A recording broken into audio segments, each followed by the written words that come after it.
dengan honorer K2. K2 ini pertama yang masuk honorer itu macam-macam. Ada satu departemen yang masuk cuma 5 orang honorer K2. Ada yang 5.000, ada yang 50.000. Itu satu. Sehingga yang pusat ini kita perlu breakdown. Yang 50.000 itu di mana saja, provinsi mana saja, kita mau lihat juga. Jangan begitu kita saring yang lulus dari satu daerah saja, kira-kira gitu. Ini perlu juga dijaga. Jangan sampai nanti daerah tertentu kosong, bisa jadi kan gitu. Nah, ini kita jaga. Kita akan mungkin perlu waktu barang seminggu lagi untuk itu. Ya. Kemudian yang kedua, ada daerah kabupaten kota yang udah 7.000 dia punya pegawai, bahkan 12.000 pegawainya. Musuh Kalimantan 5.000. Semuanya pada tahun 2005. Apa iya harus lulus 2.000 orang? Ada Katot yang 70 orang cuma dia usulkan untuk K2. Apa harus lulus hanya 23 orang? Kira-kira gitulah. Ini semuanya itu pertimbangan pertama. Sehingga kuota itu akan beda-beda. Yang kedua, ada memang gurunya banyak dan qualified. Ada gurunya sebagian qualified, sebagian belum. Ini kan tidak mudah, bos. Jadi saya harus lihat daerah per daerah tuh gimana. Saya harus lihat, karena jangan sampai keluar pengumuman toh kan negara komputer ini dampaknya ke saya kan gitu kan.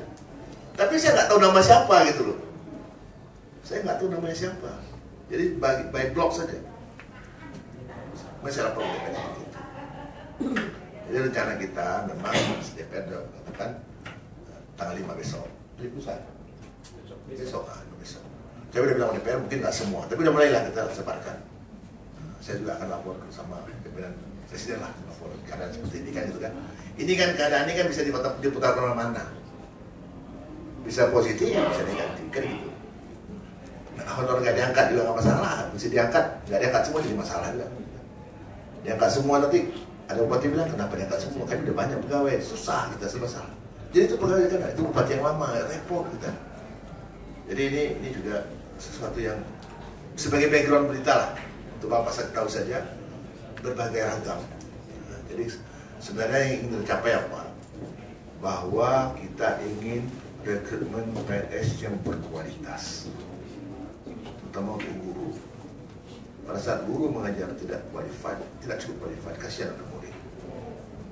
Itulah kenapa kita punya pendidikan masih sangat rendah.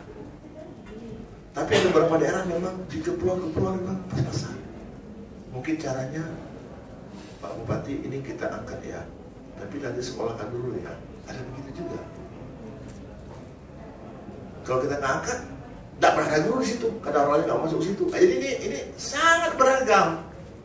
Ini nggak bisa kita bikin model kok karena dengan komputer nggak bisa, komputer nggak bisa baca itu. Jadi kalau ada penundaan beberapa daerah, beberapa nanti maklumi. Tapi kita akan usahakan bisa besok sebagai kita mulai kan. Kira-kira begitu. Ini apa namanya, berusaha sefair mungkin, tapi afirmatif. Satu lagi faktor apa lagi yang kita afirmasikan? Kita afirmasikan kebutuhan itu, guru, dokter, perawat itu kita butuhkan. Karena nggak banyak. Penyuluh juga. Itu kita bisa afirmasi agak panjang lah. Umur juga. Pada saat kita mau belain umur yang di atas 46, gimana caranya? Karena waktu di sini belum masuk juga, gimana cara belainnya? Ini kita juga belain umur juga, masa kerja juga. Jadi makin lama masa kerjanya ada tambahan bonus kayak gitu. Makin tinggi umurnya kita tambahkan bonus. Tapi kalau juga nggak masuk gimana, saya kan nggak tahu lagi caranya. Tapi ini kan saya nggak bisa buka semua lah, kan nanti beda-beda anunya. Tapi boleh dicatat bahwa memperhatikan jabatan tertentu, terutama guru, kesehatan, penyuluh, dan PNS tertentu, memperhatikan lamanya pengabdian, memperhatikan umur. Saya kira itulah. Jadi kami kalau bisa cepat-cepat berjalan gitu kan, selesai kita bikin yang lain. Dan ini sekali ini aja kita coba kontrol seperti ini biar tahu modelnya. Ini kan luar biasa. Yang bikin soal ada 10 kampus, konsorsium, habis itu soal itu dikirim oleh Bapak Klaim Sanek, dikirim ke daerah baru dicetak, dijaga, yang ikut jaga polisi dan BIN, polisi juga ada macam, ada polisi terbuka tertutup. Gubernur, bupati, wali kota melaksanakan dengan penuh tanggung jawab, meskipun tidak bisa nitip, tidak bisa nitip sama sekali, tapi tetap aja jalankan dengan benar. Paham mereka sadar, oke lah Pak, jadi kalau nggak bisa lagi titip, nggak apa-apa, tapi itu tolong perhatikan honorer. Ada yang bilang begitu, ada yang bilang saya jangan urut, ada juga. Jadi itu bermacam-macam cara lah, tergantung kebutuhan. Tapi tanpa disebutkan kita juga bisa baca mana yang masih butuh. Ada daerah yang masih 2.300 dia punya pegawai di pulau yang sama, tapi ada udah 8.000, kan beda-beda sekali. Jadi kita mulai secara bertahap lah.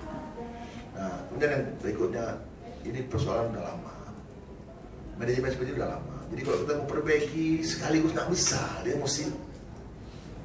Terus bagaimana sisanya? Saya nggak boleh mengatakan sisanya semua akan diapakan, gitu. Tapi ada peluang lagi yang disebut dengan pegawai pemerintah dengan perjanjian kerja. Ini betul-betul orang yang qualified, ikat kerja 3 tahun, ya kan? Bagus, teruskan.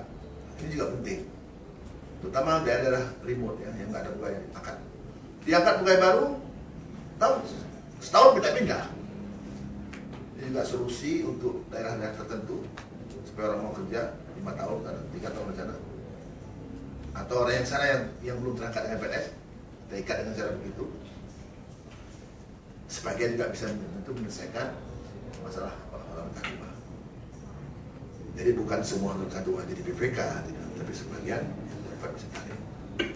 Ini semua langkah-langkah solusi yang bisa kita gunakan dalam proses rekrutmen ini. Sampai kita juga yang segar-segar yang baru-baru kita akan. Yang baru juga hebat-hebat.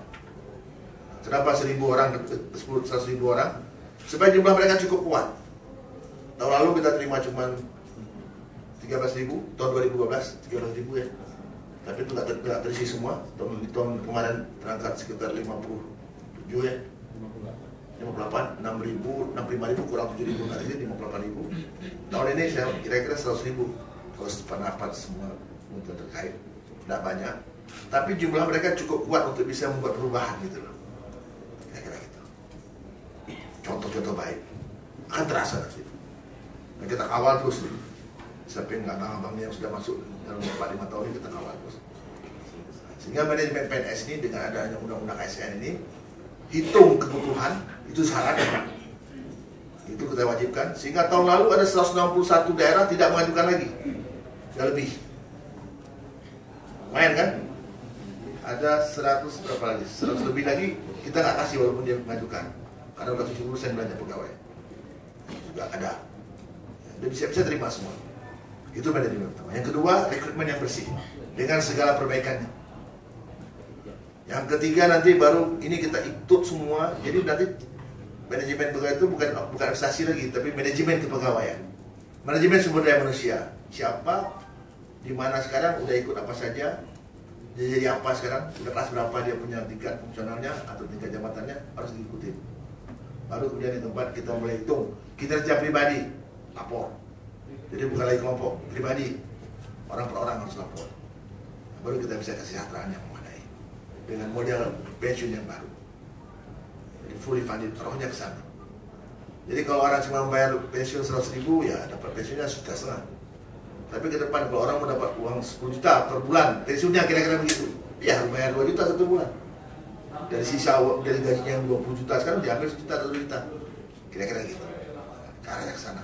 Kalau kita nggak pernah mulai ini, nggak mulai terus, kita mulai ini sekarang. Ayo, susun, teruskan.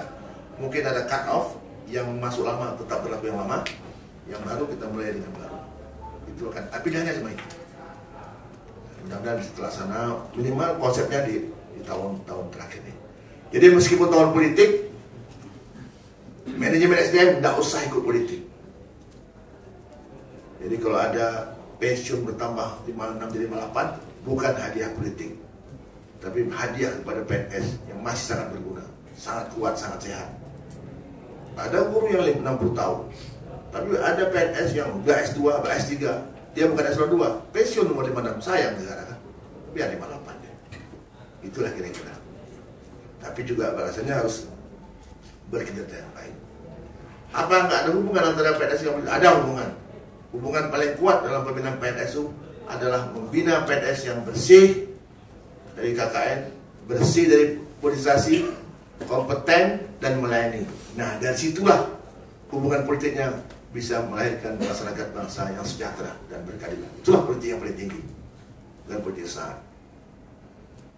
Jadi memang Kementerian PAN ini adalah poros politik negara dalam bidang aparatur. Aparatur itu ada 3, SDM-nya, kelembagaannya, dan tata laksana.